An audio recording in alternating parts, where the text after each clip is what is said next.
મારા બધા દર્શકોને મારા બાપા સીતારામ. ગુજરાતીમાં એક કહેવત છે, 12 બુદ્ધિ 16 શાન અને 20 વાન.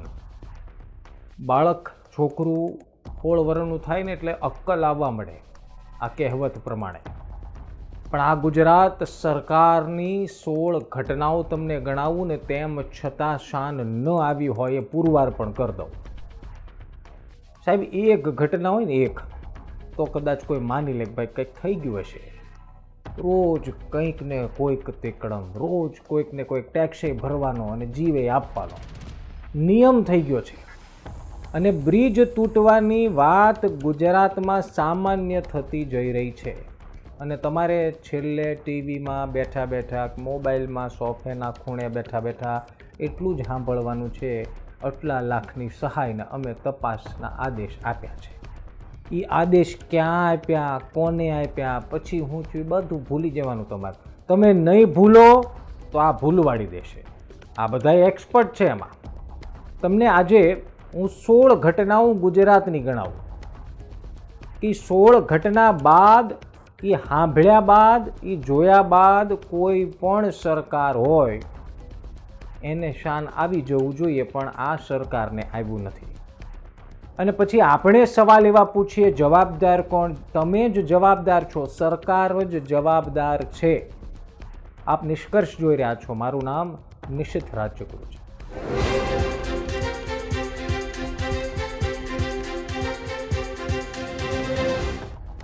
સૌથી પહેલાં એ સમજી લો કે આ બ્રિજ દુર્ઘટના મામલે આપણે શું કરવું જોઈએ.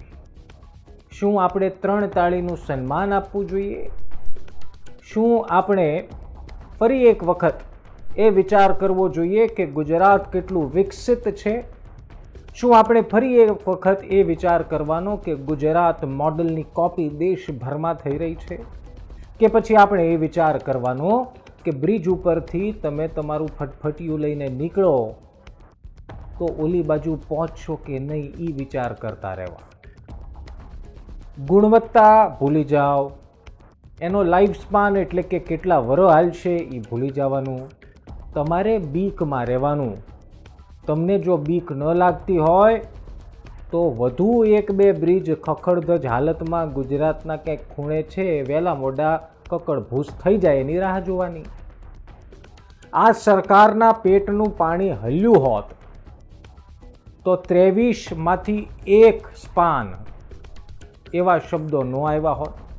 જો આ સરકારના પેટનું પાણી હલ્યું હોત તો કદાચ એવા શબ્દો તમારા કાન સુધી પહોંચ્યા હોત કે કોન્ટ્રાક્ટરને જેલ થઈ ગઈ, કોન્ટ્રાક્ટર ઉપર ફલાણી કલમ લાગી ગઈ, કોન્ટ્રાક્ટર ઉપર આમ થયું. એવું કાંઈ તમને સાંભળવા મળશે નહીં સાહેબ. તમારે રસ્તા ખરાબ છે, તમે ફરિયાદ કરો, વિડીયો ઉતારો અને પછી કાંઈ નહીં, તાળી પાડીને 3 તાળીનું સન્માન આપવાનું. કેમ કે થવાનું તો કાંઈ છે નહીં. હરણી કાંડમાં અમે રાયડું નાખી, મોરબી કાંડ વખતે અમે રાયડું નાખી, તક્ષશિલા વખતે અમે રાયડું નાખી, TRP અગ્નિકાંડ વખતે રાયડું નાખી. રાયડું નાખતા રહો. પત્રકારનું કામ, અમારી જેવા પત્રકારનું કામ છે રાયડું નાખવા. સરકારને કહેવાનું કે તમારી અહીંયા ભૂલ છે, સુધારો, બીજી વાર ન થાય એનું ધ્યાન રાખો. તપાસના આદેશ આપ્યા છે એવું સાંભળીને અમારે ફરી વખત રાયડું નાખવાની. પણ અમે રાયડું નાખતા રહેશું. કેમ કે બેરા કાને જો ઓછું સંભળાતું હોય તો જોરથી બોલવું પડે, એ અમે બોલતા રહીશું. આજે અમે તમને 16 એવી ઘટનાઓ તમને હું દેખાડું, તમને એના ગ્રાફિકલી હું તમને દેખાડવાનો પ્રયાસ કરું, જે સાબિત કરે છે કે આ રાજ્યમાં દુર્ઘટનાઓ કેટલી સામાન્ય થઈ ગઈ છે. દુર્ઘટનાઓને આપણે કેટલો નજીકનો સંબંધ છે. હવે હું મારો ખીચામાંથી મોબાઈલ કાઢું છું ને તમને એક ઘટનાઓ દેખાડું છું. ગ્રાફિક્સમાં સાઈડમાં તમને એ વાંચી શકાય એટલે તમને એ પણ દેખાડું છું. 3 વર્ષ પહેલાં બોટાદના પાટલિયા નદી પરનો લાખોના ખર્ચે થોડાક વર્ષો પહેલાં જ બ્રિજ બન્યો હતો. જોરદાર વરસાદ પડ્યો એટલે ધોવાઈ ગયો. આપણે ત્યાં જાણે નિયમ છે કે બહુ વરસાદ પડે તો કાંઈક તો ધોવાઈ જવું જોઈએ, નહીં તો ભારે વરસાદ કેવો કેમ, એ ડેફિનેશન છે. કંઈક ધોવાઈ જાય તો કે બહુ અઘરો વરસાદ હતો. વાહ. 2023માં ખેડાના પરિયેજથી બામણ ગામ વચ્ચેનો એક બ્રિજ હતો, એ ધરાશાયી થઈ ગયો. પાલનપુર આરટીઓ પાસે એક બ્રિજ બનતો હતો, એના 6 સ્લેબ તૂટી ગયા, નીચે 1-2 જણાના મોત પણ થઈ ગયા. વર્ષ 2020માં મહેસાણા બાયપાસ હાઈવે પરનો બ્રિજ બેન્ડ થઈ ગયો. બોલો, બ્રિજ બેન્ડ થઈ ગયો 6 વર્ષ. અને તમને કહું, એ જે બ્રિજ છે એ 6 વર્ષ પહેલાં જ બન્યો હતો. સામાન્ય રીતે હું તમને કહી દઉં, કોઈ પણ બ્રિજ બને એની એક ગ્લોબલ લાઈફ સ્પાન એટલે કે એનું વૈશ્વિક એની ટકાઉ ક્ષમતા એ 50 વર્ષ હોય છે. 50 વર્ષ હો. પણ આપણે જે અહીંયા મહાન ઇજનેર્સ, મહાન તંત્ર જે બ્રિજ બનાવે છે, ખબર નહીં એને શું થઈ જાય, બેન્ડ થઈ ગયો બ્રિજ. બહુ સરસ. 2021માં અમદાવાદમાં શાંતિપુરા મમતુપુરા ફ્લાયઓવરના 2 કટકા થઈ ગયા. મહેસાણા બાયપાસ પાસે પોદાર સ્કૂલનો બ્રિજ તૂટી ગયો. 2022માં રાજકોટમાં માધાપર ચોકડી પુલ તૂટી પડવાની એક દુર્ઘટના ઘટી ગઈ. મોરબી ઝૂલતો પુલ આપને ખબર જ છે, 135 લોકોના જીવ ગયા. એ પછી પણ તમને મેં આગળ કીધા એ પછીના છે, આ તો 2022 આપણે મોરબીની વાત કરી. 2023માં વડોદરા સિંગરોડ ખાતે પુલ તૂટી પડવાની ઘટના થઈ. 2023માં વઢવાણ તાલુકાના વસતડી ગામે પુલ તૂટી ગયો. 2023માં જૂનાગઢમાં ઉબેણ નદી પરનો 45 વર્ષ જૂનો બ્રિજનો કેટલોક ભાગ તૂટી ગયો. જૂન 2022માં ભરૂચ શહેરને જોડતો નિર્માણાધીન નંદેલાવ બ્રિજનો એક ભાગ એકાએક જમીનદોસ્ત થઈ ગયો. આ બધું એકાએક બહુ થઈ જાય. 2020માં રાજકોટ જિલ્લાના આજી ડેમ ચોકડી પાસે પણ પુલ તૂટવાની ઘટના બની. મહેસાણા જિલ્લામાં બાયપાસ ખાતે દુર્ઘટના સર્જાઈ. 2019માં રાજકોટના સટોડક ગામમાં પુલ તૂટી પડ્યો. અને આ જ વર્ષે સુરતમાં ફ્લાયઓવર બ્રિજ દુર્ઘટનાનો પણ એક શિકાર, એક દુર્ઘટના ઘટી. કહેવાનો મતલબ એ છે કે આ સરકાર પાસેથી તમારે અપેક્ષા શું રાખવી છે. તમે અપેક્ષા ગમે એટલી રાખો, આ સરકારને જે કરવું છે એ જ કરશે. આજે મંત્રી મહાશય, પ્રવક્તા મંત્રી ઋષિકેશભાઈએ પણ નિવેદન આપ્યું. એમણે એવું કીધું કે આ બ્રિજ નવો બનાવવા માટેનું જે ટેન્ડર છે પાસ થઈ ગયું છે, સરકારે એટલા રૂપિયા આપી દીધા છે. પછી એન્જિનિયર સાહેબ આવ્યા, એમણે પણ એવું કીધું કે એક પત્રકારે સવાલ પૂછ્યો કે તમે જો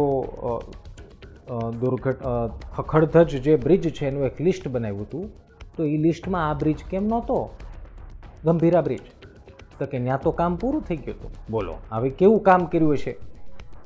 કહેવાનો મતલબ, ના મોતનો મલાજો જળવાય છે, ના એવા કોઈ એક્શન લેવાય છે, ના એવો કોઈ દાખલો બેસાડવામાં સરકાર આજ સુધી સફળ થઈ છે કે કોઈ કોન્ટ્રાક્ટર હાથમાં કામ લે તો એને 30 વર્ષ 50 વર્ષ સુધી એને જવાબદારી આપવામાં આવે. જો આવી દુર્ઘટનાઓ થાય તો એને જેલના સળિયા પાછળ ધકેલી દેવા.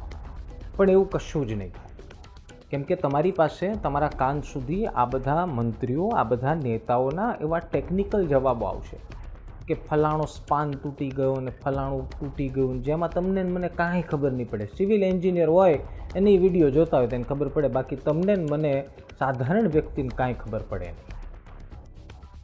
આ સરકારની જવાબદારી છે, આ સરકારે જવાબ આપવો જોઈએ.